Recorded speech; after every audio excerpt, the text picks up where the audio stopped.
So first and foremost, thank you all very much for being here, and to the National Press Club, thank you for the opportunity. I'll share a few thoughts with you, and then I'm interested in a dialogue and take your questions on any topic. To those who join us electronically, thank you very much as well for taking time for a conversation that I hope generates value for you and also helps me to learn, because I'm always interested in how do you generate more insights, how do you generate outcomes, because ultimately my view is that's what my ultimate job is. If I could, I'm going to add two things to what you heard in the introduction about the responsibilities of Cyber Command and NSA. But before I forget, before I say that, my compliments to the club. I have never been at a function and had cookies with the label of the organization. I got to tell you, that's amazing to me. My day is made. When I go back to Fort Meade after this and tell them, look at the cookies this place had. So what I want to say is, in addition to what you heard on the U.S. Cyber Command side, operating to defend the Department of Defense's networks, defend, if directed by the President or the Secretary of Defense, critical elements of U.S. infrastructure against significant events of cyber consequence, of significant cyber consequence. The third mission that you didn't hear outlined was also generate the capacity and employ it across the range of the defense and the offense to support broader military operations around the world. And we have publicly acknowledged that we are doing offensive actions right now against ISIL and cyber in the fight in Syria and Iraq. And I'll be very upfront with you and tell you I'm just not going to go into any more details. I like to be very honest with people. I'm often asked in forums like this, well, can't you give us more details? And I'm going, no, we're in a fight against an adaptive learning adversary, and I have no desire to give that adversary greater insight. So I apologize to you in advance. I'm just not going to go down that road with you. The other item I would highlight with the National Security Agency, we highlighted in the introduction our foreign intelligence mission, the use of signals intelligence in the foreign environment to gain insights as to what nation states, groups, and actors are doing that are of significant concern to our nation, friends, and allies. And that is much broader than just cyber. The second mission for NSA, and one that is growing in increasing importance, is information assurance. We had always been responsible for developing the cryptographic standards and the security standards for classified systems within the Department of Defense. But over the course of the last decade or so, increasingly NSA in its information assurance mission is being called upon to provide defensive insight as to how you stop penetrations. And once a network is penetrated, how do you drive the opponent out, and then how do you configure the structure so they can't get back in? That has been a huge growth for NSA over the last few years. In some ways, I often somewhat internally joke with the team. We find ourselves becoming the FEMA of the cyber world for others, because increasingly we're just being called upon, hey, you have technical capability, you have capacity, you have expertise. How can you apply this as we're helping to defend both systems in the government? But I have previously talked about, we were called upon to assist in the Sony response, for example. If you had told me as a military leader, as the director of the NSA, that I was going to be involved in supporting a motion picture company and responding to how it was going to deal with a significant penetration, I'll be honest and tell you, boy, I don't think that's going to come up during my time as the director. I failed to anticipate that one miserably. OPM, we were part of a broader team that provided expertise within the government in response to the aftermath of that.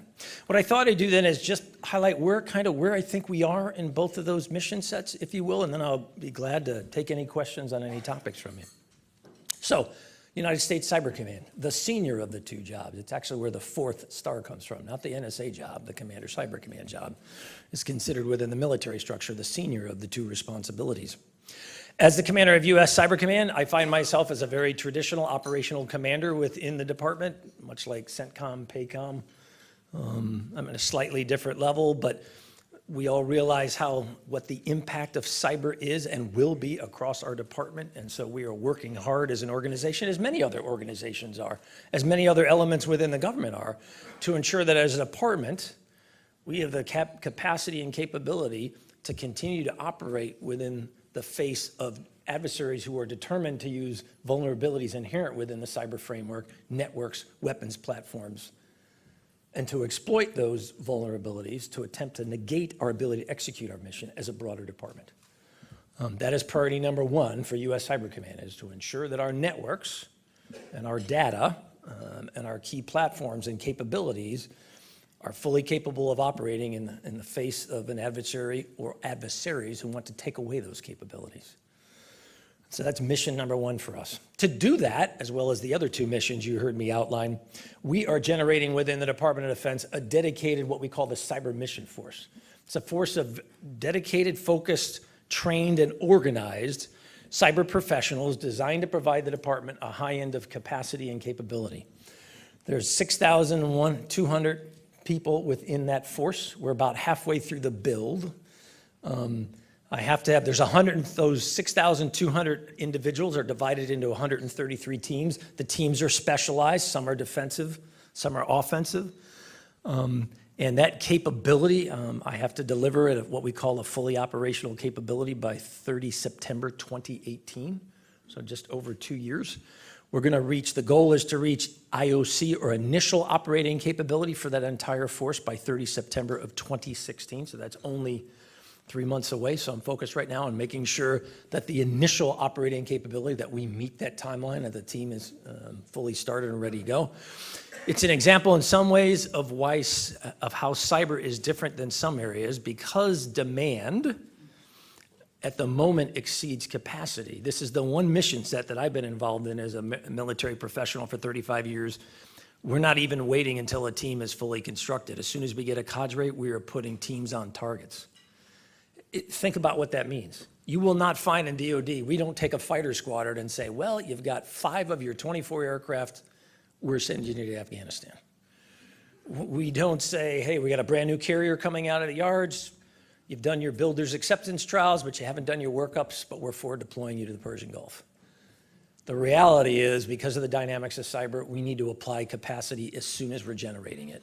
And so we find ourselves in a situation a little unusual in the military arena. As soon as we get a basic framework, we are deploying the teams and putting them against challenges. That's an interesting leadership challenge about how you do that at the same time you're still trying to build that team. But in the end, I think it's the only option we have. We just can't wait, for example, until 30 September 2018 and say, well, now that everything is 100% fully trained, perfectly aligned, now hold us accountable for exercising the mission. It isn't going to work that way. There's just too many demands. There's too many requirements. But it is very different for us in the culture of the department. I'm comfortable that we're going to meet those milestones. It's a lot of work. My compliments to the services. They're very committed to this. The department is very committed to this. You know, cyber is just one significant challenge within a breadth of challenges that the department is trying to deal with. I'm very grateful and very fortunate the department leadership has acknowledged the challenges associated with cyber, and in a declining resource environment is willing to invest in those challenges. Even as I acknowledge, it never goes as fast as you want, and it's never, you're never where you want to be. I'd never have a job before where I literally every day am thinking, how do I make sure we're staying ahead of the adversary? I just always feel like we are in a race to make sure we are generating capacity and capability, and that we are doing it faster than those who would attempt to do harm to us. And when you do this, as you watch what opponents are doing, as I watch behaviors out on the net, it's almost visceral. I just feel like every day we're in a race to generate capacity and capability before the adversary. That's invigorating, don't get me wrong. It's very invigorating, but it isn't without its challenges. Because every day in the cyber arena, you find yourself in contact against a wide range of adversaries. Nation states who are attempting to penetrate the department's networks, who want to generate insights as to how our networks are constructed, adversaries who are attempting to penetrate our networks because they're interested in taking information, data, insight, knowledge out of our networks and asking themselves how can they apply that to attempt to gain advantage over us or attempt to negate the advantages we have because some of our capabilities for our warfighting mission within the department. So I would be the first to admit you always get that sense of the challenge. On the NSA side, I try to remind people, much like the department side, one of our challenges is requirements continue to grow, the expectations of the knowledge and insight that the intelligence community is going to develop for our nation and our friends and allies, it continues to get smaller, not larger, not smaller. And yet at the same time, budget is declining. And you're trying to work, so how do you prioritize? How can you do things smarter, more efficiently? That's one of the reasons some of you may have heard about NSA 21, which is what we have created out at NSA, with the idea being, how do we make sure that we are every bit as good 5, 10 years from now as we have been for the last 5, 10 years? The nation is counting on us to be able to sustain these capabilities, to generate these insights, to do it in a lawful way, to do it in a way that generates confidence within the citizens that we defend. But the nation is counting on us to generate the insights.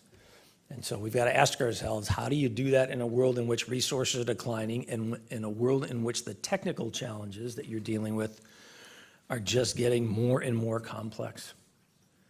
The positive side I would tell the nation is you've got a great bunch of motivated men and women at the National Security Agency and the United States Cyber Command.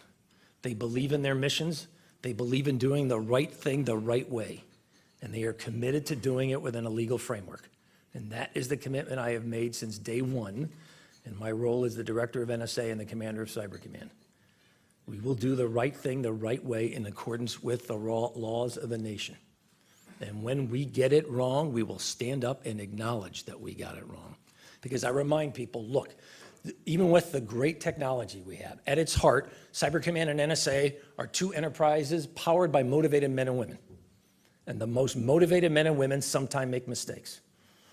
And we're going to be an organizations that stand up, own those mistakes, and holds itself accountable. Because that's what the nation is counting on for us. And I think that I have no issue with that at all. That's fair. That's the way it ought to work. Another challenge for us at NSA, as I said, so we've got these two missions, foreign intelligence and information assurance, requirements growing in both segments, resources not keeping up. Again, that's another reason behind NSA 21. Hey, how can we do things smarter, more efficiently, more effectively? Realizing this environment, I don't think it's going to change. So we got to ask ourselves, what are we going to do? If that's the case, what are we going to do? You can't just keep doing the same thing the same way over and over again and always expect to get the same results. The world around us is changing, and we have to change with it. Technology is changing, the expectations of our citizens, the fact that we're competing for the same workforce that the private sector is. How do you recruit, retain, ensure that you create a workforce that's adapted, that can change with technology, that changes with mission? It's one of the reasons why I spend a fair amount of time out on the West Coast and in the Valley and other places where I try to talk to my industry counterparts. So tell me how you recruit your workforce. Tell me how you retain them. Tell me how you train them. What's effective for you? We have got to create, one of the biggest things that I'm interested in is the model within the military at NSA traditionally has been, once we get you in the door, you tend to stay with us a long time. I'm not sure that that's a model that's optimized for the future. Because if you look at the rate of change that's out there, I'm interested in a model where how can you potentially, for example, start with us, but then go work in the private sector for a while and then come back? How can you make us smarter about the world out there, and how can we make the world out there smarter about us? Because one of the challenges I found, in the coming up on 2.5 years I've been in these jobs, I'm watching two cultures at times talk past each other. I'm watching the culture that I'm a part of think they understand the outside world. Oh, it's about money. And I go, stop. If you're out in the Valley, your view is you are harnessing the power of technology to change the world for the better. What's wrong with that as an objective? That's every bit as of value to our nation and the world around it as those in government who say, my mission is to help defend and provide for the security of our citizens and our friends and allies around the world. Hey, we're not about money, we're about service to something bigger than ourselves. And I watch these two cultures at times just talk past each other, each thinking they understand the other. And my experience is, boy, we don't.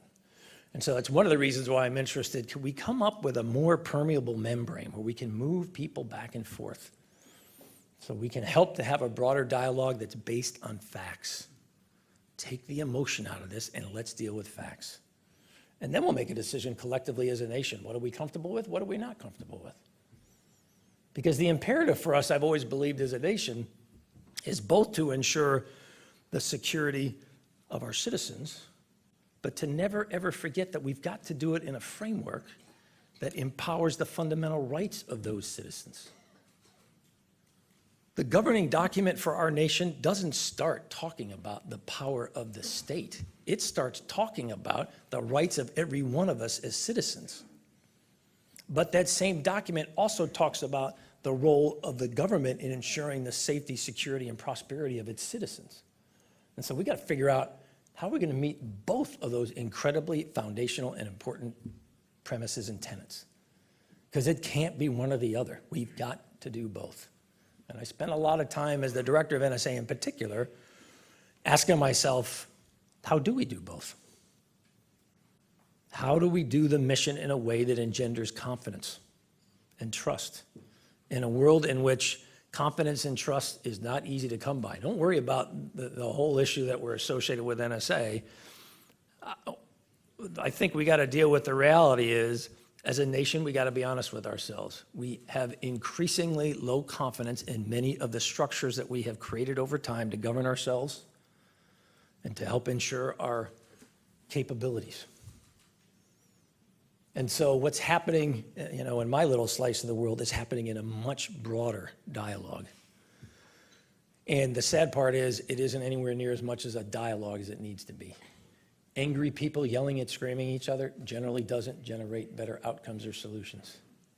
You can argue about this, a whole lot of other issues. We've got to figure out how are we going to have a dialogue, and how are we going to figure out how we're going to keep moving ahead, and how are we going to do it in a way that engenders confidence at the same time that it's ensuring our security and our basic rights. And so collectively as a nation, we'll work our way through those challenges. As I said, the foundational point for me is, as I always remind NSA, the touchstones for us, we always obey the rule of law. If we make a mistake, we acknowledge that mistake and we own it. We don't take shortcuts. That'll get you in trouble. You don't take shortcuts. So you keep those three things in mind, we're going to be exactly where we need to be. On the U.S. Cyber Command side, one of my, as I've done this for a while now in multiple jobs, what the U.S. Cyber Command team hears me talk about is if you want success in cyber, if you want to generate cybersecurity capability, it's about speed, agility, precision. We got to be fast. Because in the world of cyber, the time factor is so compressed compared to many other things. I mean, I can remember early in my career worried about, as a Cold War warrior, I'm that old, right in the heart of the Cold War when I first started, and we would talk about, depending on the scenario, if a weapon was launched from a landmass or off a submarine, we'd have anywhere, if my memory's right, 12 to 25 minutes to try to decide how we're going to respond. 12 to 25 minutes in the world of cyber? Boy, it's already happened now anywhere in the world that was the intended target. So speed gets to be really important. Agility. We're working against adaptive adversaries who are constantly changing their targets, and they're changing the way they go after the target. Responding the same way every time is not going to work over time. Adversaries get smart and they learn. That's what we do. We study opponents, we study their behavior, we study the way they work, and we try to anticipate based on that knowledge what they're going to do. And I don't pretend for 1 minute we have perfect knowledge or insight. So part of this is getting to a mindset that says, how can we be agile? How can we change and adapt? That's not unique to cyber. One of the maxims you learn in the military is no plan survives contact. You can come up with all the greatest plans in the world you want, but once you're in that furball, doesn't matter if you're in an air-to-air engagement, if you're on the ground in a tactical environment, boy, once you enter that fight, the plan is a point of deviation. And you try to use your training and your knowledge to adapt to the environment that you find yourself in right now. It's no different for us. And then precision. It isn't enough to be 99.9% accurate. You gotta be 100% accurate. You get one digit wrong in an 11-digit IP address, and you are in a totally different place. You've got to get precision in what you do. And it's interesting to watch an organization try to bring those three imperatives together: speed, agility, precision. So let me understand it, sir. You want me to be fast, you want to be able to change, but you're telling me to be precise. And I'm going, you have grasped the concepts. That's what we got to do. It isn't easy, I'm the first to admit. But I think it really is the key to success for us in the future as we try to look at, so how are we going to defend those DoD networks? How are we going to generate capability that provides operational commanders and policymakers a broader range of options? And with that, rather than me talk at you, I look forward to the dialogue. Thank you very much again for being here today. If there's one thing you learn in the cyber mission, and this is true for government, it's true within our specific department, it's true more broadly, it's true in the private sector, this is the ultimate team activity. I have never been involved in a mission set in 35 years. I hit 35 years of commissioned service next month. I've never been involved in a set of activities where your success is so predicated on the behaviors and choices of other organizations. You have got to create strong partnerships, and you have got to exercise those partnerships before you get into contact with an opponent. If there's one thing life in the military teaches you, discovery learning when you're moving into contact with an opponent is an incredibly bad way to learn. It generates higher rates of casualties and loss, it's more resource intensive, and it really lowers probability of successful mission outcomes. Cyber's no different in that regard. We got to train, we got to exercise, we've got to try to simulate to the maximum extent we can what do we think we're going to encounter before we actually encounter it. So the probability of success, we start at a much higher point. And that's as much about culture. And let me conclude with that. I apologize. One other thought comes into my mind. There's definitely a strong technical aspect to this mission set. I am the first to acknowledge that. But I always tell both hats, Cyber Command and NSA, don't ever forget that at the end, we're dealing with a choice that some human made on a keyboard somewhere else in the world. There was a man or woman at the other end of this. Secondly, remember, this is the one mission set that I can think of where every single user out there is both a potential point of advantage and a potential point of vulnerability. We don't give weapons to everyone in the DoD. We give a keyboard to everyone in the DoD. Literally, everybody's got access to an unclassified system, higher level classified systems, and suddenly now you find yourself in a scenario where, just, if you're not careful, you can have the greatest technical solution in the world about how you defend a system, and yet bad user behavior, bad choices start to make your defensive abilities really challenging, really difficult.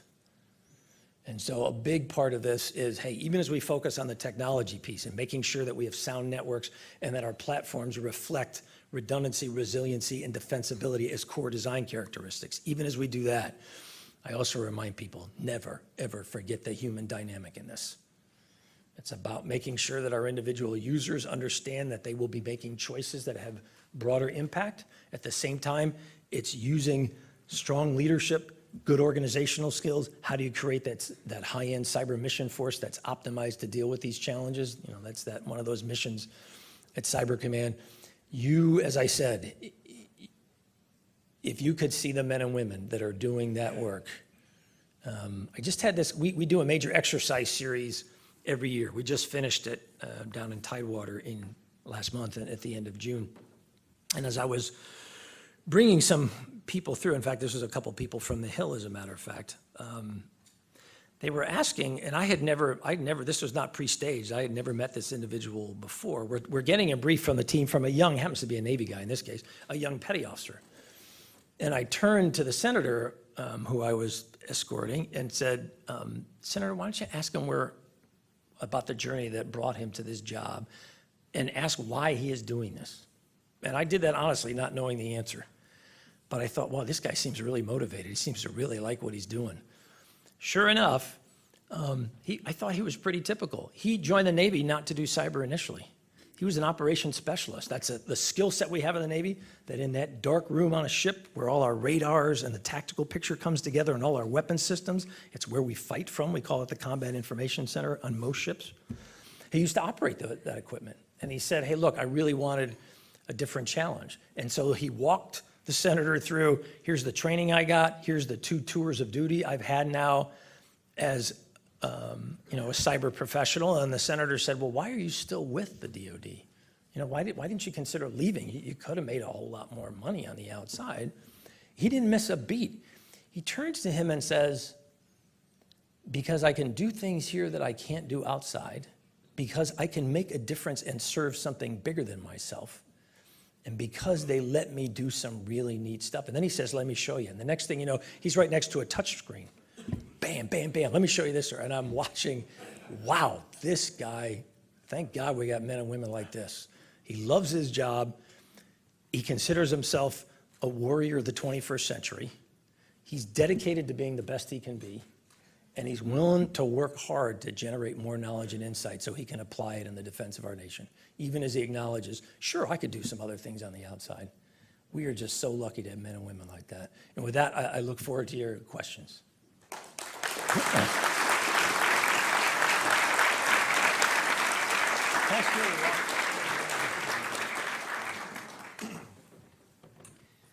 Well, thank you, Admiral. You started off by saying, I believe, you can put it over here. Thanks. I believe you started off by saying that you don't want to take any questions about ISIL, but this being the National Press Club, I'm going to make that my first question. It's that communication effectiveness Exactly. that works Thank you. so well for us. We're journalists after all. But without getting into methods that you probably can't talk about, how successful has the campaign been against ISIL? I'm just not going to get into specifics. You can keep asking, but I'm just not going to get into specifics. Second question. No, I kid.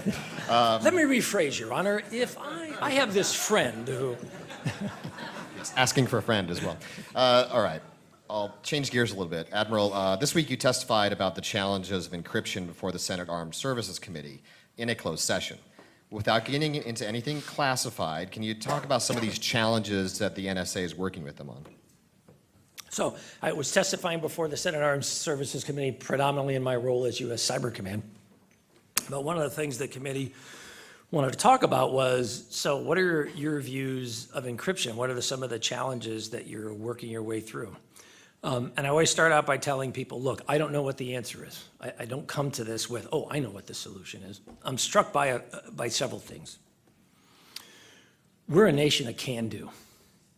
You go out in Silicon Valley and you see motivated men and women who are harnessing the power of technology to create a different and a better world, who have created a center of innovation that is the envy, I mean literally the envy of much of the rest of the world, who have created capacities and capabilities that have empowered a level of knowledge sharing that this planet has never seen before. I mean, think about that.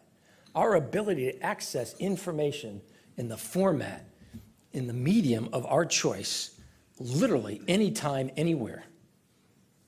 None of our previous generations had that advantage. That has done some amazing things, generated unparalleled economic growth, learning, insight. Those are great things for us. That same team, I say, you're all about the power of possibility. So can we start talking about what's the power of possibility here? Because right now we're spending a lot of time talking about what we can't do. And I'm just struck by, look, we're a nation of possibilities. Let's talk about what we can do. And then let's have a dialogue about what we should do, because those are not the same thing. Just because you can't do something doesn't mean you should do something. And I'd be the first to admit, hey, both as Cyber Command and as the director of NSA, we're just one small part of a much broader dialogue. But oftentimes I get asked, so what is the impact of encryption on your missions? And this is where really on the NSA side, and I remind people, we're watching a world where many actors of concern to this nation and those of our friends and allies are harnessing that same technology that you and I are relying on to ensure that our personal information is not compromised by anyone. They're using that same capability, that same technology, to generate money, to coordinate attacks, and to generate violence against us and other nations around the world. And we got to ask ourselves, how are we going to deal with this? Encryption is a positive thing. It's fundamental to the future. I don't see a solution where we go, well, we don't need encryption, it's bad. I reject that idea. I don't know what the answer is, but again, it goes back to my comment about, could we really have a dialogue about this and start to talk about what's in the realm of the possible? And then let's facilitate a broader dialogue about what we should do. And this is something collectively as a nation, I would argue, you don't want the intelligence world telling you what the answer is here. Likewise, I don't want a company necessarily telling me what the answer is here. I don't want a government agency necessarily telling me that. What I want is, for Mike Rogers, could we engender a broader dialogue as a society about what are we comfortable with here?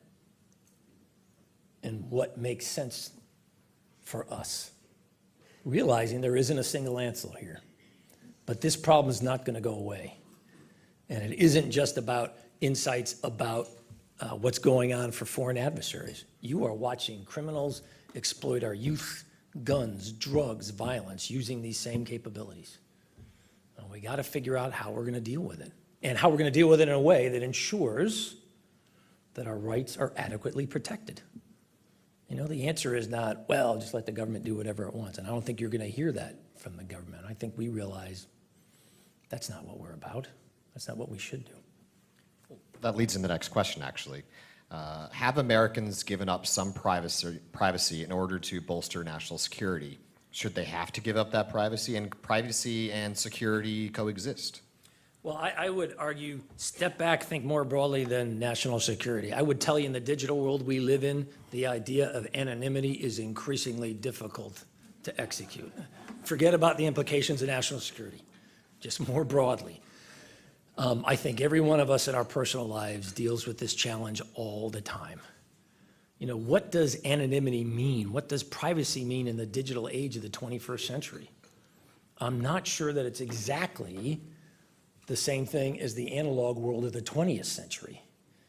And we're trying to figure, and I don't know what the answer is, but I'm just struck by, wow, the world around us has really changed, and there's a lot of implications for this that I'm not sure we all collectively fully understand.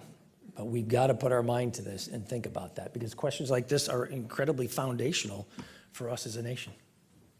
Do you think a cyber Pearl Harbor is inevitable? And what form might that come in? An attack on the power grid, the financial sector? So I generally don't use the phrase Pearl Harbor because the analogy in my mind was Pearl Harbor was a bit of a bolt out of the blue. I don't think any of us right now is surprised by the amount of cyber activity that we're seeing. You know, they say that awareness and recognition are the first steps to solving a problem. Well, the positive side is we generally have broad recognition and acknowledgement that we have an issue here now within the cyber arena. That wasn't the case, I would argue, 5-10 years ago. We were still in the, oh, come on, how big could this be? Really? That's not realistic.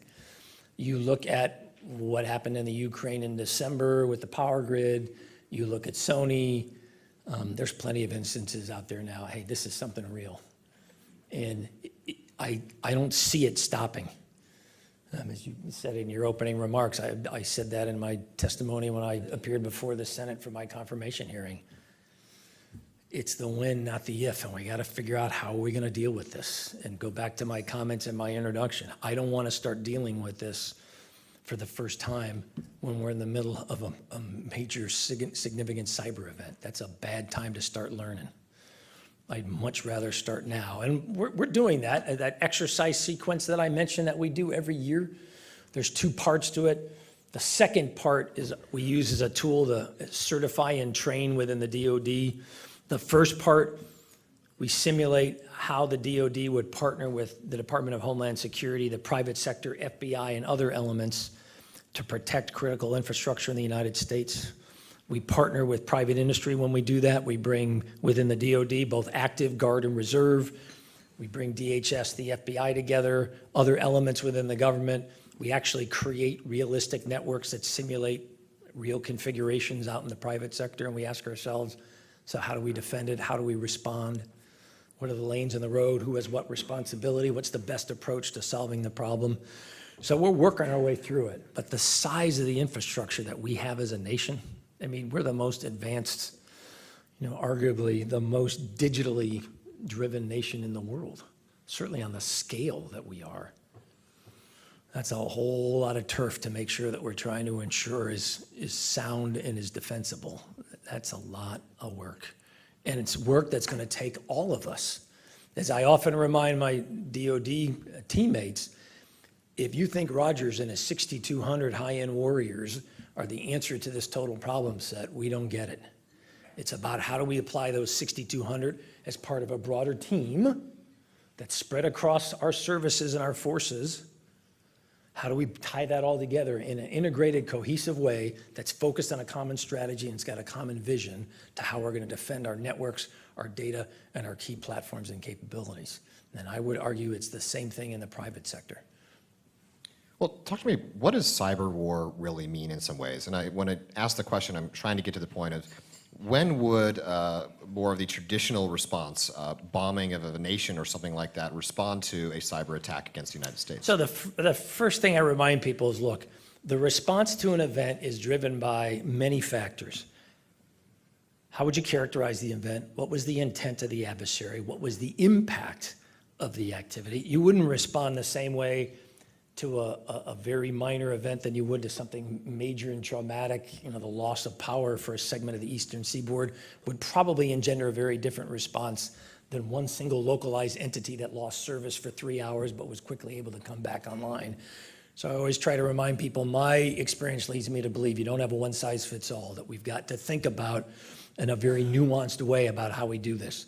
The second point I would make is, much is true that I found in the kinetic world, in the more traditional domains, just because somebody comes at you one way doesn't mean you've got to respond the exact same way right back at them. If you look at, for example, the way we as a nation opted to respond to the Sony penetration, we used the economic lever in the form of sanctions as the initial response by design. One of the things, and I'm just part of the dialogue, is we need to think about what are the full range of capabilities and advantages that we enjoy as a nation, and how do we apply those in a very focused, specific way in the response idea. Not, well, you just default to whatever they did to you, you got to go do to them this exact same way. I'm not a big fan of that approach personally. Thank you, sir. I talked about Edward Snowden in the introduction, but have we been able to fully assess the damage done to the United States intelligence efforts by Snowden and Bradley Manning? Let me phrase it this way. Do we continue to see impacts from all this? Yes. Will that impact continue to unfold over time? I believe it will. How big was the impact? I have publicly characterized it before, previously, as significant. I am watching targets of concern to this nation, our friends and allies, change their behaviors, change what they are doing, expressly because of the insights that they have gained as a result of the disclosures. And again, I try to remind people, take the emotion out of it. We all just need to deal with facts, and then we'll collectively decide, so what are the implications of that? One of the reasons Snowden gave for his actions was there was no internal mechanisms required by law or executive order, such as whistleblower protections, that allowed for a contractor to bring concerns to a superiors or a third party. Has that been reconciled? I disagree with the premise. There are protections right now. I disagree with the premise. What's the next question?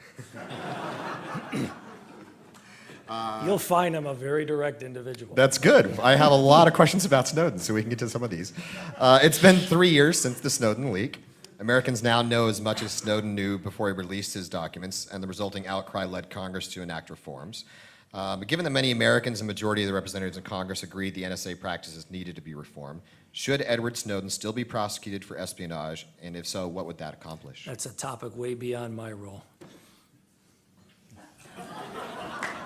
I hope you realize this is not a line of conversation that's going to be particularly productive for you or for me or all of you. But I'm willing to continue this way. But it's okay. We like to ask them anyway. In retrospect, what should have the NSA done differently in the aftermath from 9/11 to the Snowden leaks? Well, clearly we always want to generate more insight, because that insight helps to protect lives, helps to defend our nation, helps to protect our allies.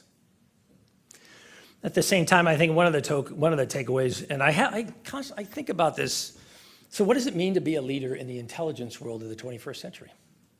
And how is that different from when I started my journey in this profession, decades ago now?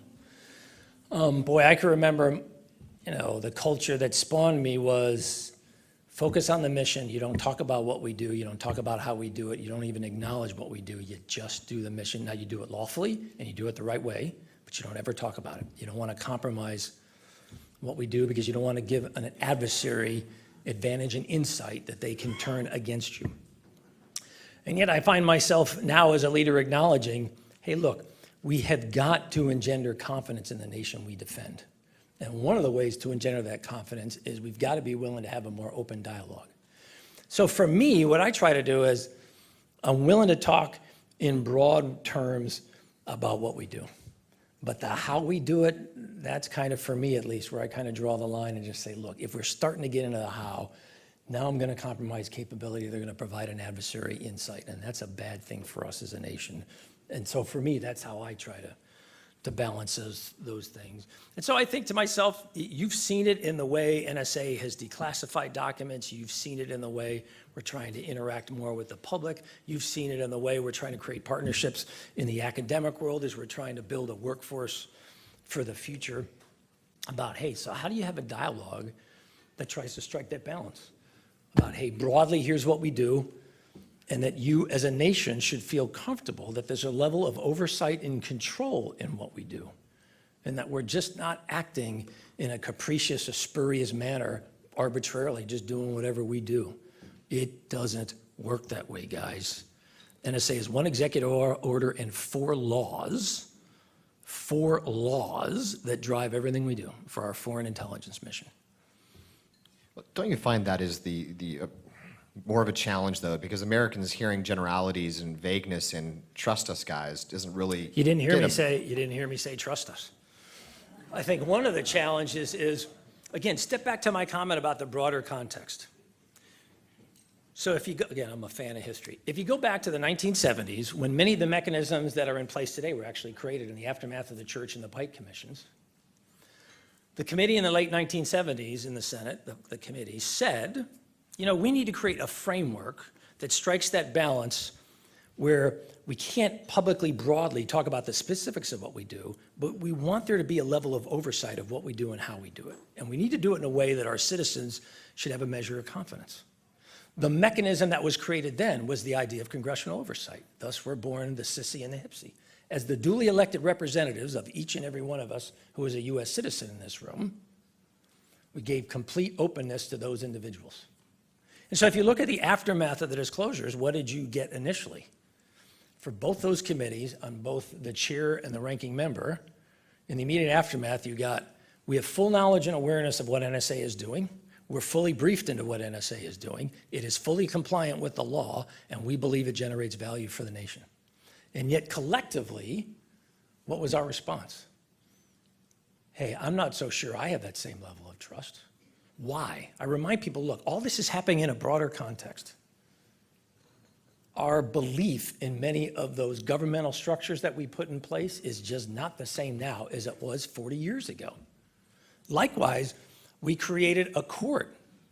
Hey, how do we create a legal framework where for many of its actions, NSA and other elements within the intelligence world have to go to an independent entity in the form of a judge and make a case on a legal basis for why they should be allowed to do what they're doing?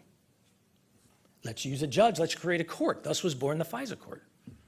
40 years later, though, you have people asking, okay, got it, court, but look at the way you structured it. It hears the government's argument. It doesn't have an adversarial viewpoint, for example. 40 years ago, we thought that was a perfect construct. Now we find ourselves in a different environment with a different view of the world around us, and we say to ourselves, well, maybe I'm not so sure about that. So I only highlight that to people to say, step back, remember the context when all this is happening.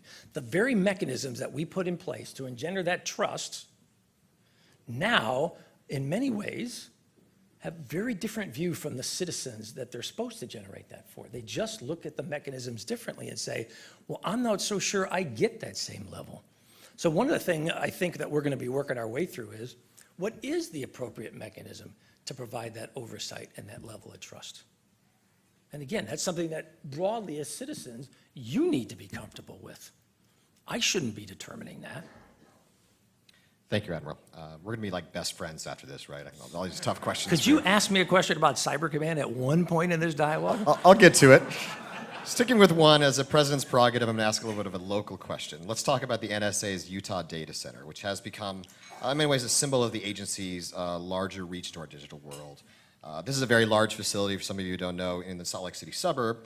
But is it fully operational? Have you experienced any problems in getting up online? And with the growth of data needs, how quickly we have to expand it or look for other locations? So the Utah Data Center is one of several data centers that we have constructed that are designed to enable us. So how do you deal with this digital age, where increasingly data sizes are growing? And so we consciously step back, and this was a decision about 10 years ago. We need to create a framework that's going to enable us to safely store, secure, and access that data.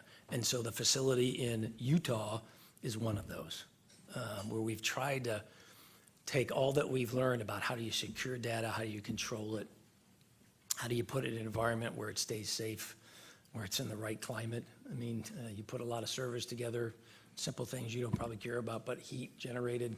If you design data centers for the digital age of today, vice the past, I never thought I'd get into studies of how you provide cooling and electricity. And yet, we've done that. We've tried to do that. In fact, one of the reasons for the location in Utah, quite frankly, was some of the power aspects. The facilities in place, I've been out there once in my time as the director. We're in the midst of fully outfitting it right now. How quickly will you need to expand or have other data centers? Boy, I don't know. The only thing I can think of is full motion video and ISR, airborne intelligence, surveillance, and requirements. You look at what we've done in the course of the war, the wars of the last decade, 15 years. We are operating with a level of airborne ISR today that 15 years ago we never ever thought, envisioned. And at the time we said to ourselves, boy, you're never going to need anywhere near this. And yet now we say to ourselves, wow, the future has changed in ways we didn't anticipate. So I'm comfortable with capacity for right now. It's something we continue to watch, and if we feel we need more capacity, we'll go to the Congress, to the department, and we'll request it. Let's talk about cyber for a second. Do you see cyber as a first strike weapon that could incapacitate the United States or that we could use to incapacitate enemies? And should we integrate cyber into our military planning to defeat or deter potential rivals? So first strike is a policy question. That's not my role. Could it be? Could it be used as that? Well, you got to come up with a better question. Could it be? So that's a broader policy piece. What was the second part of it again? Because there was, I apologize, that I thought was a part. Hey, that's really in my wheelhouse. I can answer that part. Should we integrate this into military policy? Oh, yeah. Yes, we should, I believe. Our view within the department is cyber is a tool that we should make available to policymakers and operational commanders. It is a tool much like every other capability in our department.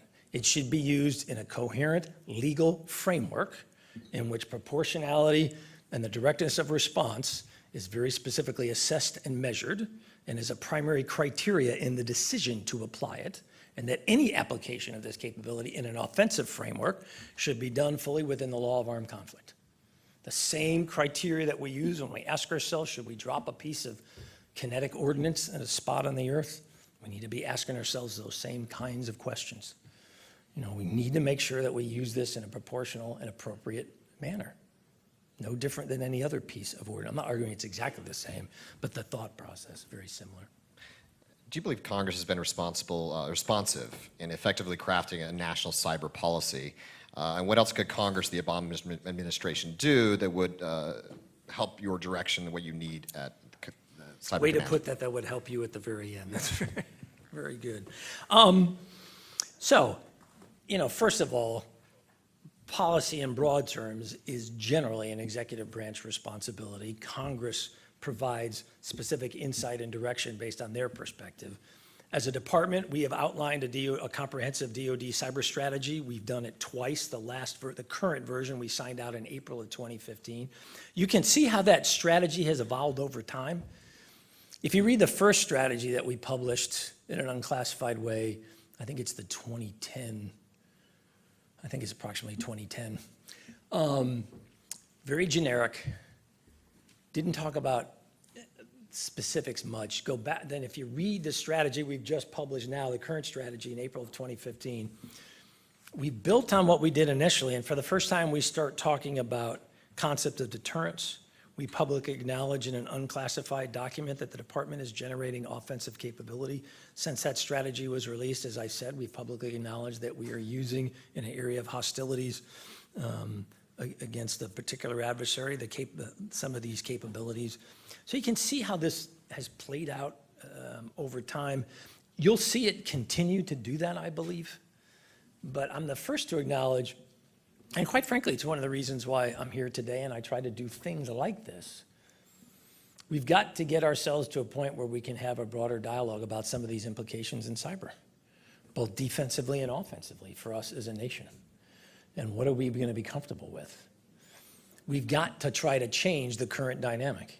Now, we're all victims of the culture that spawned us. So I am a military guy, so that's the culture that I'm from. That culture teaches me you want to get ahead of problem sets. You want to shape adversaries' actions, choices, and behaviors. You want to drive adversaries to behaviors and choices that facilitate advantage for you, if possible, not for them. And yet, in some ways, in the cyber arena, as we're trying to work our way through those questions, day to day, you feel like, well, we're just responding. We're just reacting. That is both a resource-intensive approach to doing business. It tends to put you always in a response vice an anticipatory set of actions. And it's a whole lot harder and it takes a lot longer. And so I think over time, we've got to change the dynamic where we create concepts of deterrence, norms of behavior, where actors in this space understand what is acceptable, what is not acceptable, what will elicit a response. We've done that in many other areas. We will over time, I believe, in cyber. It's just that cyber is newer than some of these other areas. And so collectively, we all are still trying to work our way through a lot of different things. Oh, sorry. No, you're fine. I'm going to ask two final questions just for fun, Admiral. But before I ask those last questions, quick announcements. The National Press Club is the world's leading professional organization for journalists, and we fight for a free press worldwide. For more information about the club, please visit www.press.org. I would also like to remind you about some upcoming programs. On August 1st, Jonathan Jarvis, the director of the National Park Service, will address the club. And on August 14, the award-winning actor Michael York will speak from this podium. Also, I'd please ask the audience to remain seated until Admiral Rogers has exited. Now, I'd like to present our guest with the traditional National Press Club mug. I promise you, it's not bugged. Thank you. Thanks very much. All right, so I'll ask you two final questions. First question, do you play Pokemon Go? Second question, as a Chicago native, do you think the Cubs will win the series, and is there anything the NSA could do to kind of get them out of that 100-year drought? So I am a North, so I do not play Pokemon Go. I do not, although I'm watching net utilization just jack up with this thing. Secondly, I'm from Chicago, lived there my whole life before I left to college and then joined the Navy and got my commission. I'm a North Side guy, so I'm Cubs all the way. Boy, I sure hope we're going to win the World Series.